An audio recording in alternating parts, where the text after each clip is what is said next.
Now, how does the ballot work? Does the leadership ballot happen first, and therefore, if that happens, if Angus Taylor were to win, do you expect that maybe Susan Lee would go up against Jacinta Nampijinpa-Price for the deputy's job?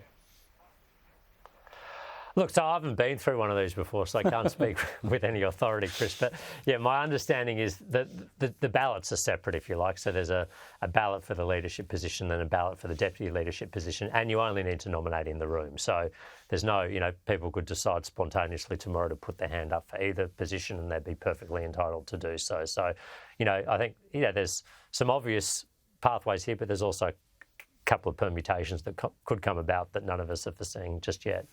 Now, if your coalition partners, the Nationals, went back to their position of opposing the net zero by 2050 targets, what would that do to the Liberal? Could the two parties actually have divergent positions on this key target?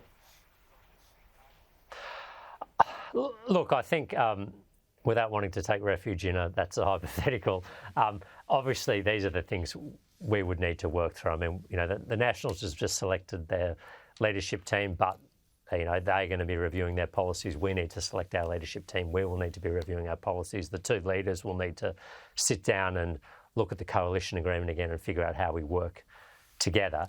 But it's perfectly appropriate for both of our parties to review their policy agenda, have a pretty robust internal conversation and discussion about all of the suites of policies, be it energy, be it tax, be it immigration. All these issues need to be put on the table and canvass. And I think it'll take some time, to be honest with you, before we develop and put forward new policy positions on all of these issues. Does it ever strike you as strange that the right of centre parties in this country continue to tear themselves apart over a net zero by 2050 target that Labor will not meet, and that no party in this country could possibly plan to meet on existing technology, and certainly not without a nuclear industry? I mean, it's just farcical, isn't it?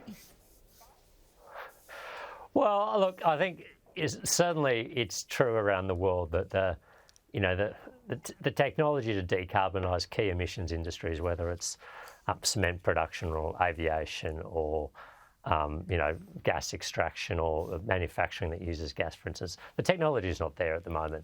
And, that said, though, I appreciate that there's a symbolism attached to the net zero commitment, that it reflects the sort of best endeavours aspiration. And I'm not oblivious to the importance of symbolism in politics. Yeah, well answered. You got it all covered there, but yeah, it just seems madness. You could be full-throated on trying to reduce emissions and modernise your economy and do all that, and still ignore that artificial 2050 target that everybody is so obsessed with. Thanks for joining us, Dave. I appreciate it. Good luck tomorrow.